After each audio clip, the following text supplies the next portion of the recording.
Alam niyo po ba mga kababayan na meron pong napakatinding balita na lumabas po kanina na kung saan nagulantang yung ibang mga kababayang Pilipino po natin dahil eto pong si ex-DPWH Yusek Cabral natagpuan po mga kababayan dyan po sa may Cannon Road na kung saan mga kababayan wala na pong malay. Ibig sabihin namayapa na po mga kababayan. So sabi po dito sa News 5, natagpuang walang malay si dating DPWH Undersecretary Maria Catalina Cabral sa gilid ng Blue River o Bued River sa Cannon Road, Tuba Benguet ngayong gabi, December 18 mga kababayan. Ay sa kanyang driver, huling nakita malapit sa lugar si Cabral bandang alas 3 po ng hapon kanina daw. Si Cabral ang isa sa mga opisyal ng DPWH na idinadawit daw po sa flood control scandal. So ngayon,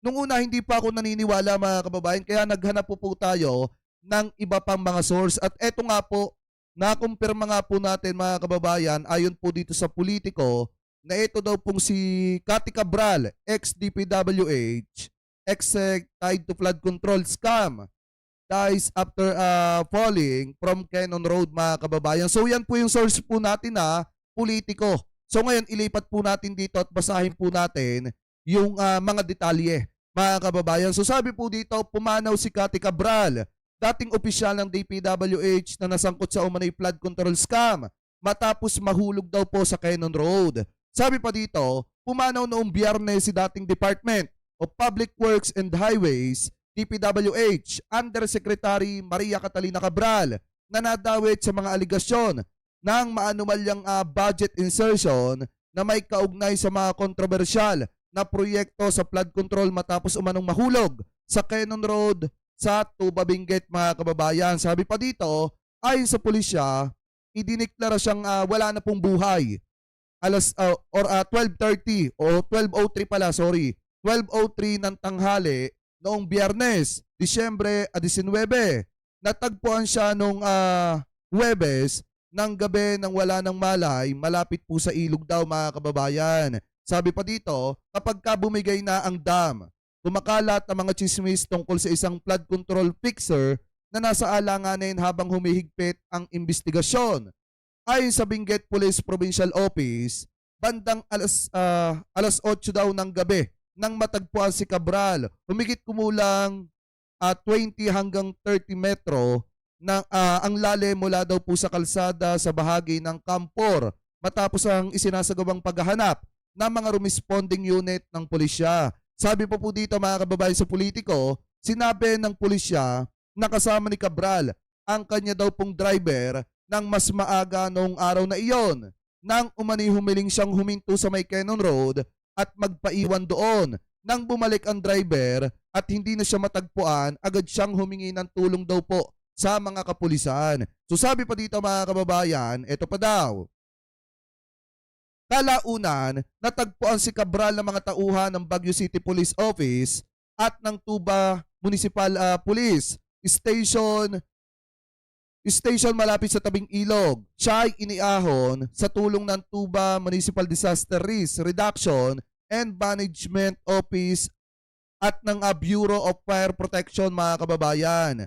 Nagbitiw sa pwesto si Cabral noong Setyembre matapos maiugnay sa umano'y maanumalyang budget insertion na sinasabing nagbigay daan sa irregularidad na mga kontrata sa flood control mga kababayan. Sa pagdinig ng Senate Blue Ribbon Committee noong Nobyembre 14, inakusahan si dating DPWH Undersecretary Roberto Bernardo si Cabral na nangangasiwa umano sa mga budget insertion na may pahintulot ng umano'y DPWH Secretary Mark Villar mga kababayan. Isang gawain na ayon sa kanya ay pagpapatuloy pa sa ilalim ni Secretary Manuel Bunoan. Nagpatotoo si Bernardo na may kapangyarihan si Cabral sa antas ng DPWH na magdagdag, mag-alis o magbago ng mga proyektong pang-instruktura sa National Expenditure Program mga kababayan.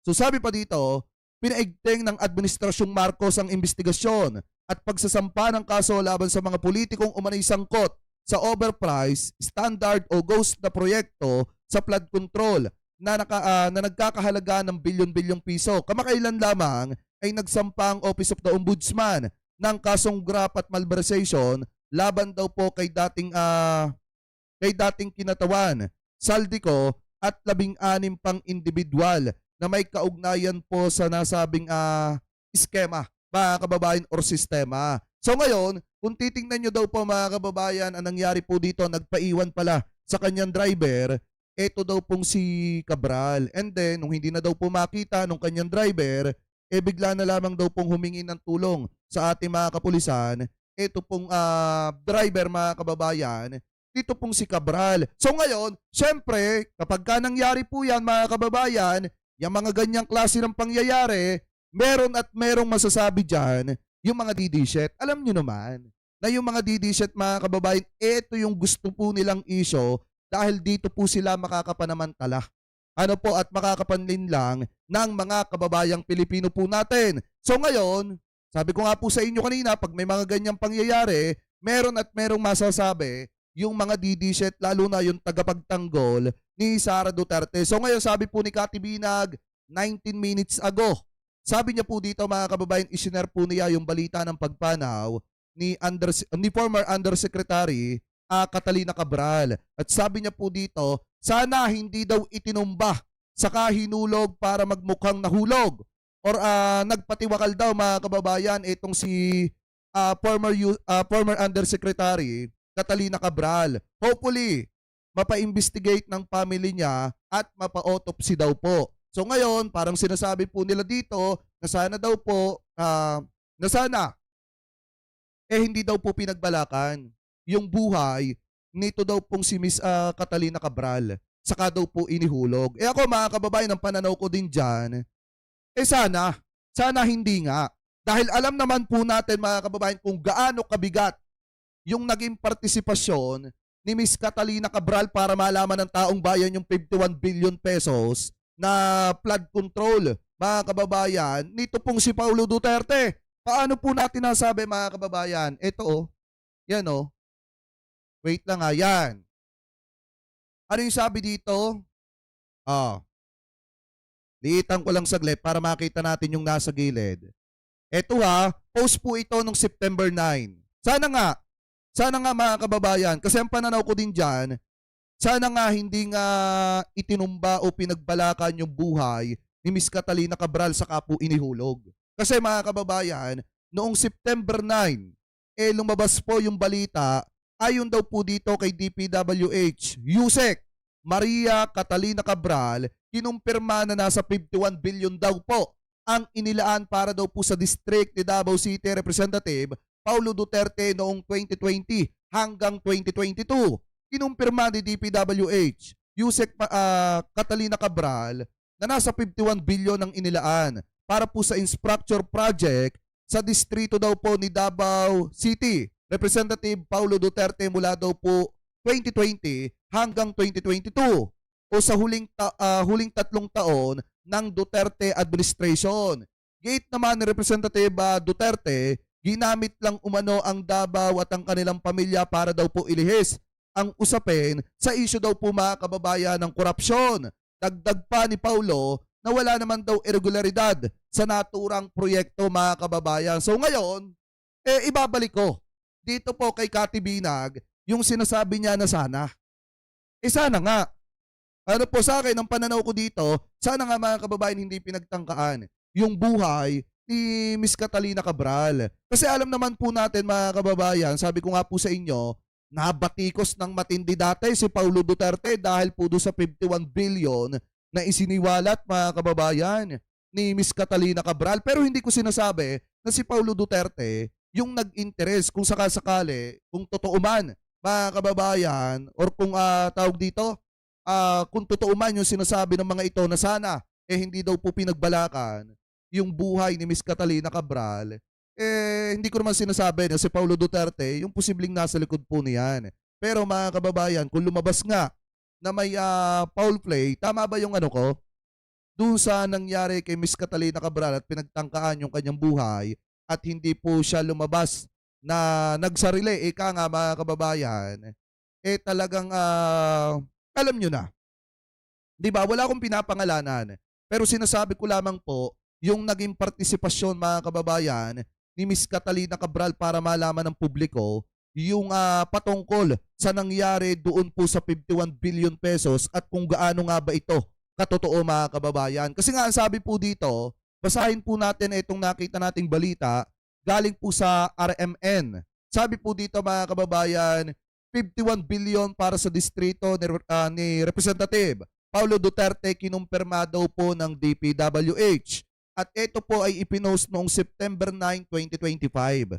So sabi po dito, basahin po natin. Yan. Sa nagpapatuloy na ikalawang pagdinig ng House Infrastructure Committee ay kinumpirma ni Department of Public Works and Highways, DPWH, Undersecretary Maria Catalina Cabral ang 51 billion na alokasyon para daw po sa distrito ni Davao City Representative Paulo Duterte. Binanggit ni Committee Chairperson Manila Representative Joel Chua na ang naturang pondo ay para sa mga proyektong pang-infrastruktura sa distrito ni Representative Duterte para daw po sa mga taong wait lang may video lang.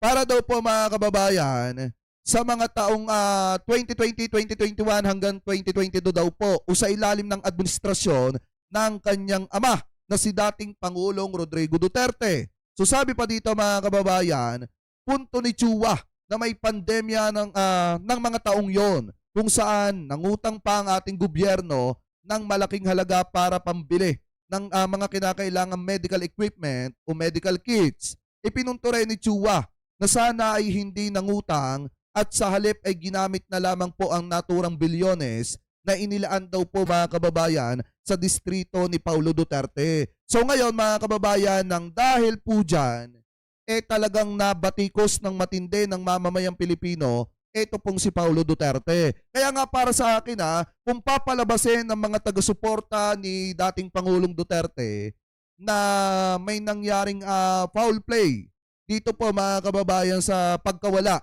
ni Miss Catalina Cabral at may nagtangka sa kanyang buhay, at pinatahimik ito, baka mga kababayan biglang magbago ang ihip ng hangin.